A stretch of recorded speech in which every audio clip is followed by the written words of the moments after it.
Evictions meant to be carried out today in Goodwood in Cape Town have been placed on hold. The property, which was gifted to government to help police fight drug abuse, is now illegally occupied by about a dozen people for several years now. The Public Works Department says it could approach the courts to take the matter further. We are joined by Deputy Minister Sihle Zikalala for more on this. Deputy Minister, a good evening to you, and thank you so much for joining us. I know that it's been a busy few days, actually, just in the run-up to this weekend for you, where you did also have on Friday an oversight visit to a few structures in Goodwood as well as Khayelitsha. Perhaps take us back there, what it is that you were able to find.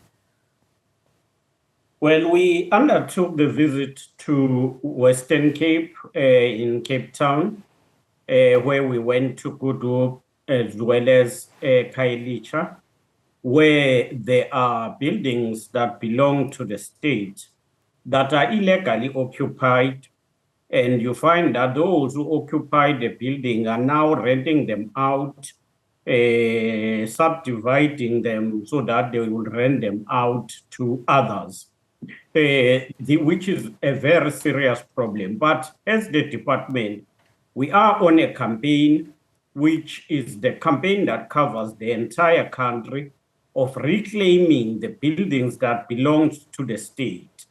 Most of these buildings would have been occupied by our client departments, and when those who were staying there leave, they will leave and neither not report to their department or to us as the custodian of the asset as Public Works. So when those buildings become vacant, then people will then occupy them illegally. This is what is happening, but it is worse because one of the buildings that we visited was initially earmarked for dealing with drugs in Western Cape. So it tells you that in some cases, there would even be people who claim to be NPOs, but behind that, they pursue corrupt or criminal activities. Yeah, you say that one of these buildings was earmarked to deal with drugs. Can you clarify that? How the building was intended to help to fight drug abuse in the area? It was earmarked to deal with drugs, and it ended up that project fading away. And when that project collapsed, then the building was left vacant, and then the people from the area and others occupied it illegally. Yeah, this is a problem that we're having in various parts of the country, Deputy Minister, but I wonder in a province like the Western Cape, for instance, just how many of these state-owned properties you have, especially if there's land as well, you know, and the sort of time frames that you then are, if at all, able to give yourself to get them back into your own hands and have them used for what they're earmarked for.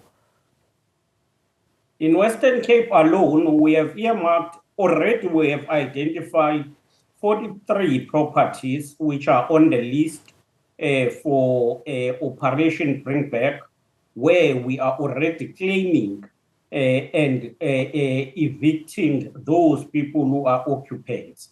So we have targets in each and every province. We have a clear target of buildings that we want back. Yes, there are parcels of land that were also sold to individuals or that were just people occupied them without following due processes. We are also attending to that. Yeah. All right. And let's talk a little bit about why then you were able to see today those evictions not carried out. And I believe that a lot of the preparatory work for those evictions, in fact, had been in place.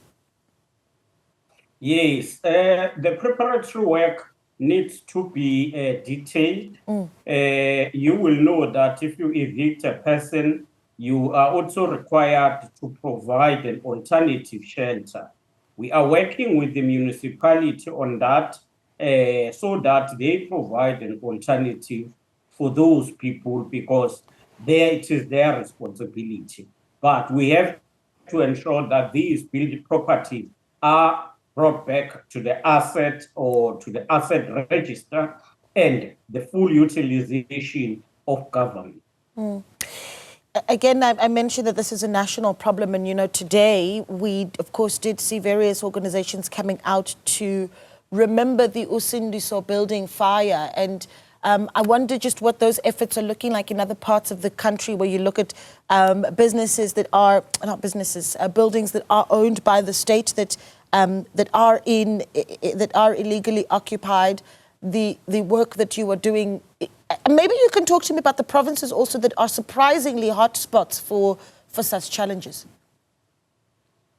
Obviously, the provinces that will be the hotspots will be Gauteng, Western Cape, and KwaZulu-Natal because of their industrial capacity.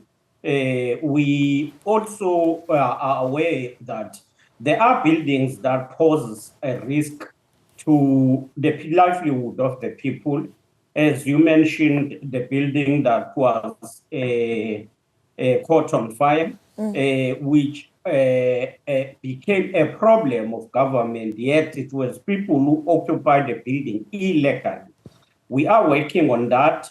Even those that are under private ownership, if they are left unattended and get occupied by illegal occupants, we will then evict those people and expropriate them so that they are rehabilitated, they are repurposed for effective utilization.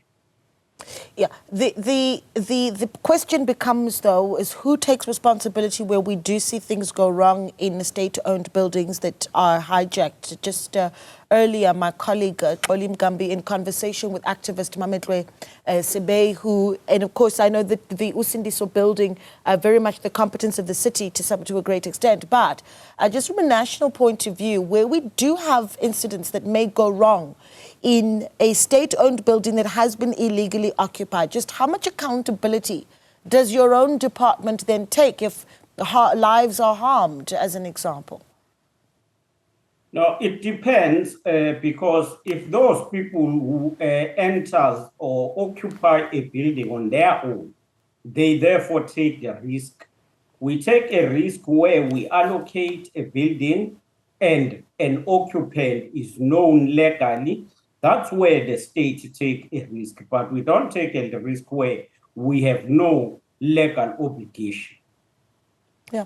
All right. So what happens with the buildings that you have identified in Goodwood, particularly this one where we know that it had been set up to fight drug abuse in the area? I know that it had been occupied by SAPS for a short period of time. What's the next step?